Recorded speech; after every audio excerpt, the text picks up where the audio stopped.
Off the record, they explained the reason behind it. But Senator Tolentino, briefly, Senator Pimentel. Mr. President, while I still have the floor, can I request for some information from the Senate President, especially regarding the impeachment calendar that The is gentleman may proceed. because you issued the first impeachment calendar was issued by the Senate President when we were already on break. I mean, Mr. President, tama po yun, di ba? That is correct. So, Mr. President, may we know when His Honor issued the first legislative calendar, impeachment calendar, which fixed June 2 as the time for receiving the House prosecutors, may we know the basis of the authority of the Senate President when he issued the first impeachment calendar, Mr. President? Article 1 of the impeachment rules, which says that the Senate President can set the date for the presentation of the articles of impeachment. Mention was made specifically of the Senate President. And also we were on recess. So the Senate President at that time, Your Honor, issued a suggested calendar of activities. I was very clear when I stated that. Subject to plenary approval when we resume, because you were already on recess at that time. The second notice sent by this representation was made also while we were on recess. And I also stated that it was subject to plenary approval and or reversal, as the case may be, given the load that we need to take up after the LEDAC meeting. So, yes, Mr. President, I noticed that no one from the majority was complaining about the original or initial impeachment calendar issued by the Senate President. So we were all looking forward to the date where there should be some action on the impeachment, which is Yes. June 2. Supposedly, yes. Yes, supposed to be. Kaninang 4 o'clock yung the prosecutors from the House of Representatives should have appeared before us to read the articles of impeachment. But then this was changed. So from June 2, changed by the Senate President also, now it's June 11 at 4 p.m. So if the authority used to issue the original calendar was based on the fact that we were on break, now that we are not on break, could not have the Senate President waited for 3 p.m. and then we discussed moving the June 2 4 p.m. to June 11 4 p.m.? Because, Your Honor, notice had to be given to the House with respect to the proposed change in schedule.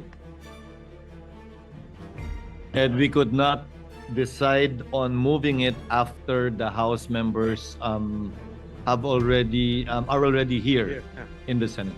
That was the reason behind it. That was His Honor's judgment call, Mr. President. Yes, Mr. President. Yes, Your Honor. Just on another matter, Mr. President, yung appearance ba ng House prosecutors ay nasa Senate impeachment rules or you just took this from American practice, Mr. President? It is not in the rules. That was lifted from American practice because what was done before was that the majority leader, the Senate majority leader, was the one that read the articles of impeachment that was referred to the Committee on Rules that triggered the convening of the impeachment court. When we researched on it, we thought it was more proper, given that we should have no part in it, in the impeachment trial, in the prosecution of the impeachment case, that the prosecutors should themselves read the articles of impeachment, as is the practice in the United States, where we lifted most of our impeachment rules. So it's an innovation. But although, had we done it, hindi naman, I don't think it would be fatal or make the proceedings infirm. So it's just not, to use the term of the majority leader, textually required under the existing Senate impeachment rules. Hindi pa ba? No. What was required by our rules, if at all, was the referral of the impeachment complaint in plenary. Because mere filing with the Secretary General does not often by itself operate as the receipt by the Senate in plenary, given that, as with any communication, it has to be referred in plenary, officially by the Senate as a body. Mr. President, Sige, Mr. President, Mr. President, with the permission, Senator Tolentino is Minority recognized. What is Leader. your pleasure, sir? would the loaded question of the good minority leader, if decoded, would mean that should the presentment be made before the Senate sitting as a plenary, or should the presentment be made before the Senate constituted as an impeachment court? Baka yun po yung tanong nyo. but it was the Senate President to research on American practice. How do they do it in the United In States? plenary, your honors, not as an impeachment court. Because again, mere receipt by the section does not operationalize or start the process of impeachment. Any communication, and that is a communication from the House, must be referred by plenary to the appropriate committee for proper action. That in turn will now trigger, if at all, the convening of the impeachment court, where the regular processes would now be followed, such as the issuance of summons, etc., etc. May we know the rule, Mr. President, that it I'm should sorry? be? May we know what the specific rule is? That in the rules, or is that by practice or costumbre? Tingnan niyo, ano rule?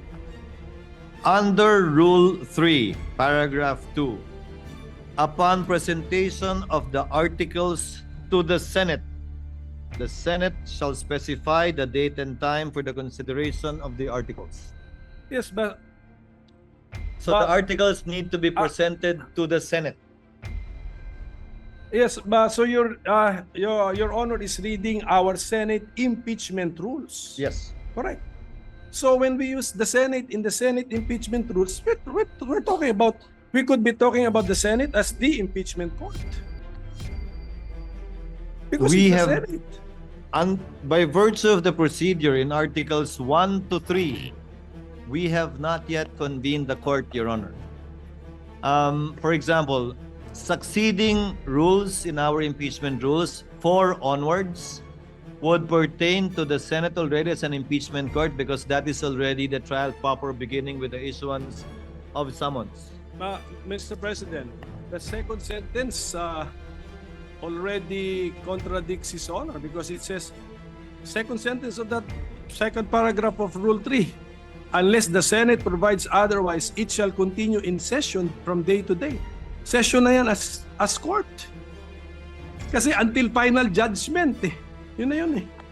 So, the use of, when we use Senate in the Senate impeachment rules, we refer to the Senate as the court.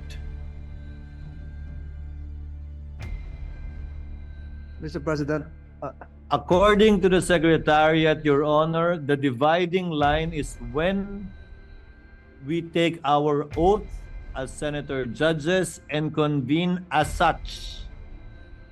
Because we will be wearing 2 hats, Your Honor. As senators, performing our legislative and legislative function, and as members of the impeachment court, performing our sui generis function. And these are 2 distinct, if at all, hats and functions that we would be performing. That's why we have to adjourn session and convene as an impeachment court, and vice versa if we want to revert back as a plenary. Well, Mr. President, ano na lang for so as to Mr. President, our staff can revisit. Ito yung sentence natin, ano? Second paragraph of Rule 3 of the Senate impeachment rules. Upon presentation of the articles to the Senate shall specify the date and time for the consideration of such articles. Unless the Senate provides otherwise, it shall continue in session from day to day until final judgment shall be rendered, and so much longer as may in its judgment be necessary. So, are we using the word Senate in one paragraph in 2 concepts? One as Senate legislative body and the other as the court? I believe so, Mr. Correct. President, Your Honor. But again, So, since these manifestations, also the manifestation made by our distinguished majority floor leader himself earlier, After these manifestations are made, these matters and these statements will be referred to the Committee on Rules for them to look into it. We have time, Your Honor, to resolve this matter in due course in the next couple of days. Mr. President, Yes. if I can direct this question to the good minority leader, the Senate, even if not acting as an impeachment court, pwede po bang tumanggap ng mga non-members of this chamber to speak or make a presentation, a presentment? Di po ba naaalala natin ng mga nakaraang panahon, pumupunta rito yung President of Vietnam, if I'm not mistaken, distinguished guests of this chamber are allowed to speak, not just honored. Ganun po ba yung sinasabi nyo? Na baka are the members of the House, though constituted as panel of prosecutors, can they enter the Senate, this chamber, constituted as a plenary or as an impeachment court or both? Pag pinapayagan ng Senado. Baka ganun po siguro ang gustong malaman ng ating minority leader. Just for the information of the majority leader, yung appearance of the House prosecutors before the Senate kanina sanang 4 o'clock, June 2, appeared in the impeachment calendar prepared by the Senate President. Hindi ako may idea nun. At saka, when we read our Senate impeachment rules, wala din dun yun. So they will be appearing before an impeachment court. That's why this is the request for information. Now, what did the Senate President have in mind when he scheduled this for June 2? And I think it's clearly, since 4 p.m. siya, it's clearly an appearance before Senate. Yes. The plenary session of the Senate. Again, the basis is U.S. practice. That is how they do it in the United States, where we lifted portions of our own impeachment rules. That's where it came from. Practice and precedents in the United States. And per our legislative rules, we can waive the rules so that we allow the rules to allow it. Diba dito, recently nagsalita rin si former UN Secretary General. Korean, South Korean. The South Korean. Yes, that's UN Secretary General. So that can be allowed. So we can do it. Yes. Again, that can be allowed. Again, plenary action is necessary and the plenary will decide on this matter. So just a few more requests for information, Mr. President. So, Mr. President, His Honor, around 4 days ago, sent notice that the June 2, 4 p.m. appearance of the House panel of prosecutors will be moved to June 11, 4 p.m. Yes. So, okay. Now, what is now the calendar that His Honor has in mind? Kasi dati meron kang June 2, 4 p.m. appearance, then June 3 morning, we convene the Senate as an impeachment court. So where is that? Where is this convening now? Where is it now when you move the appearance to June 11? Sabay na po, because by that time, by June 11, wala na rin po tayong hinahabol na kailangan i-second or i-approve kung meron man, ratification na lamang ng mga bicameral conference committee reports. And we will be doing both at the same time. If at all, the reading of the articles of impeachment, the referral to the Committee on Rules, the convening of the impeachment court, if at all again, the oath of the senator judges, if at all again, all that we can do as an impeachment court would be to issue summons. Yes. Requiring the respondent to answer within 10 days. But were we sent notices na ganun ang mangyayari? I'm sorry? Were the senators sent notices or informed that after the appearance of the House panel of prosecutors, there's a possibility that we will convene as a para ready kami. Wala pa. Malapit na po yung June 11. Wala pa naman talaga kasi nung pinadala yung notice na yun, it was addressed, if you notice, it was addressed to the House that they will be presenting the articles of impeachment on that date. The notice insofar as the impeachment court itself is concerned, these discussions would be very helpful, Your Honor, because this will be part of how the Senate as a body will be deciding on what to do after the articles of impeachment shall have been read and presented before the body. Yes, but Mr. President, nung in-issue kasi ninyo yung impeachment calendar last February, at least you were that detailed na sinabi nyo na po yung convening of the impeachment court. Ngayon sana po, nung dinifer si June to appearance, sana pati po yung convening as an impeachment court, nasabi na rin when that is para may idea. Well, thank you for the opportunity to clarify. Since that is our last day, this representation has no intentions of actually convening the court, if at all, on another date other than the 11th, unless the Senate as an impeachment court provides otherwise. So we will be convening on that date, barring any unforeseen circumstances, barring any procedural motions that will be made, and will be settled by the plenary at that time.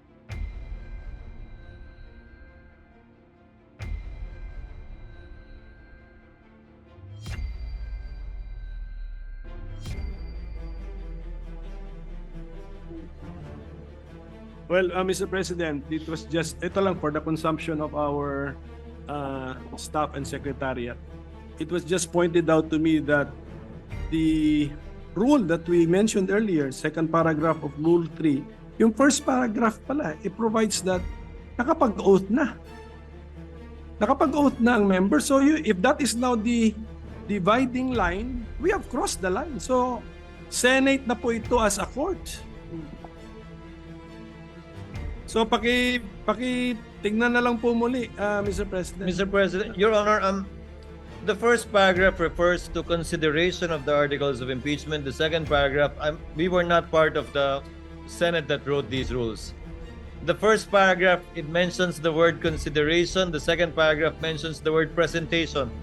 In terms of time, presentation should come first before consideration, although as it appears in our rules, consideration was mentioned first in the first paragraph and before presentation in the second paragraph. But in terms of order, Your Honor, presentation should logically come first before consideration of the articles of impeachment. And then Where there is nothing to consider unless presented. And then in the next breath, it talks about the trial na. Yes, again, we had no part in writing these rules. Okay, I so would not yes, want to critique it as well because during those times, perhaps, this was apt and sufficient.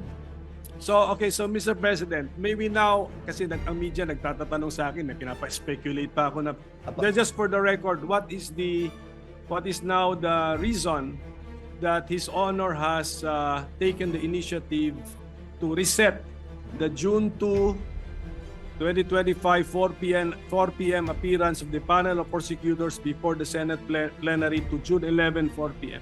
It was in the main letter reason, addressed to Speaker Martin, copy furnished to all of the senators as well as Vice President Sara Duterte. Given the meeting we had at LEDAC with His Honor's presence, several bills needed to be approved and taken up before we finally finish and wind up the 19th Congress.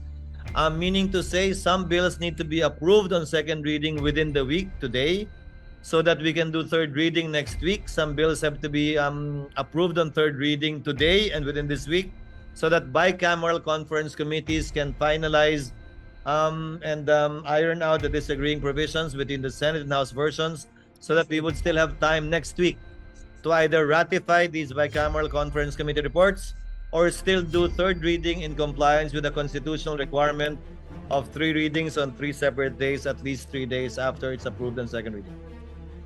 So, sige, last question na lang, Mr. President. Per our rules or practice, how would we now react to the receipt of the articles of impeachment last February 5, 2025? How should the Senate, as a legislative body in plenary session, react to that receipt? In line with Article 1 of our impeachment rules, which makes mention of the authority and responsibility of the President of the Senate, that is why I set the schedule for the articles to be read in plenary, which in turn would trigger, if at all, the creation of the impeachment court, which, if at all, would now proceed with the issuance of summons for the respondent or defendant. Would not the impeachment complaint received last February 5, 2025 be included in the reference of business?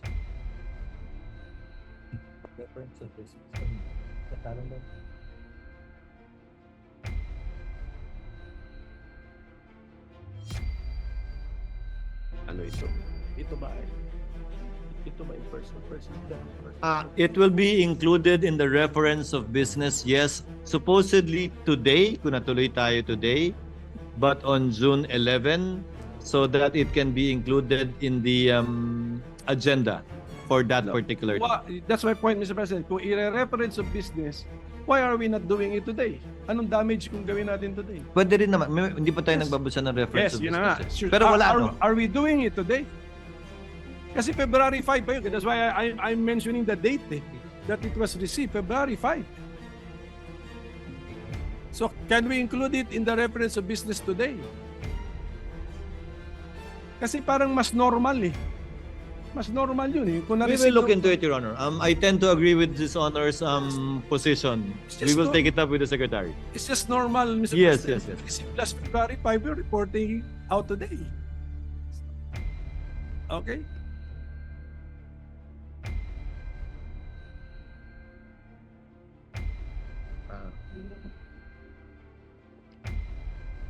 Off the record, they explained the reason behind it. But I tend to agree with Your Honor, and I'll ask the Secretary to consider it. Because in the past, as they said, it was the majority leader who read it, and not the prosecutors, supposedly. So it was included in the reference of business, referred to the Rules Committee, and the majority leader was the one who reported it out, quote unquote. But now, given that it's the prosecutors that will read the articles of impeachment, again, following U.S. practice and precedent, the Secretary thought it best that it'll be included in the agenda on that day because there is no referral to the Committee on Rules. But again, we will look into it and we will take the suggestion of the gentleman in light of the points he raised in connection with that. Because I believe there should have been also a letter accompanying the impeachment complaint. There must have been a cover letter from the House. So, parang ganon. So we can... Only by the section, not by the Speaker nor any member of the House. Yes. But is a letter from the SecGen also a communication from the House? It was a covering letter only. Yeah. So I think this is just an opinion. I tend to agree, Your Honor. It's more natural that we report out if something happened last February 5, late evening of late in the session on February 5. Something happened, we report it out. So it's more natural if we report it out immediately, Mr. President. So I tend to agree, that's Your all- Honor. That's Again, my point, Mr. President. I will take it up with the committee secretary. So with that, Mr. President, I thank you for answering my questions. Thank you, Your Honor. I just wanted to request some information. Thank you, Mr. Thank you, Honor. What is the pleasure of the Honorable Antiveros? Salamat, Tabi, Mr. President. Gusto kong magdagdag ng point dun sa binanggit pareho ng majority leader, ng minority leader at pati ng Senate President. Yung references sa US practice and precedent. Kaugnay nung isa sa mga issue na pinag-usapan dito sa floor. Kung pwede ba o dapat bang mag-carry over yung impeachment process mula sa 19th Congress hanggang sa 20th Congress. And I would just like to put this on the record, Mr. President. Galing po ito sa isang piyesa authored ni UP Professor Paulo Tamase, nag-appear po sa June 2025 issue ng Philippine Law Journal. Sabi po dito, Emerging Issues in Impeachment, page 19 dun sa journal, allowing impeachment to cross over Congresses is consistent with American practice. Following the practice of the United Kingdom, Thomas Jefferson's Manual of Parliamentary Practice states that an, quote, impeachment is not discontinued by the dissolution of Parliament, but may be resumed by the new Parliament, close quote. The U.S. Congress na binanggit ng majority leader, ng minority leader at ng Senate President. The US Congress has observed this for over 200 years. From the 1803 impeachment of Judge John Pickering to that of Judge Porteus in 2009. In Congress, impeachment proceedings are not discontinued by a recess. The following impeachment proceedings extended from one Congress to the next. 5 pong halimbawa, Mr. President, sa article na ito. Babangkitin ko lang yung pang-apat kasi yun pamilyar sa ating mga Pilipino. 4. The impeachment of President Clinton was presented to the Senate after the Senate had adjourned sine die. After, Mr. President, the Senate had adjourned sine die for the 105th Congress, and the Senate conducted the trial in the 106th Congress, Mr. President. So, for the record lamang po, dahil very, very pertinent sa binanggit ng majority leader, ng minority leader, at pati ng Senate President na following US practice and precedent. And with one very recent concrete example po dun sa impeachment ni US President Clinton. So I hope that we can consider this in our own decision-making, Mr. President, even after the rescheduled presentation by the House prosecutors to the Senate as an impeachment court on 11th June. Salamat tabi, Mr. President. Duly noted and entered into the records. Majority Floor Leader. Just to reiterate again, yung nabanggit ko po kanina nga, magkaiba yung sa Philippine Senate at US Senate kasi ang naiiwan sa US Senate tuwing mag-ieleksyon ay 67 senators, enough to constitute a quorum out of 100 senators and enough to convict or acquit. Sa atin po, 12 lang. Not enough to have a quorum of 13, more so a number of 16 to convict or acquit. But be that as it may, Mr. President, we have all the discussions done, and I think this would really be part not just of the discussions that whatever case would be elevated to the Supreme Court would eventually be decided in the near term. Mr. President, I seek a minute suspension, Mr. President. Session is suspended.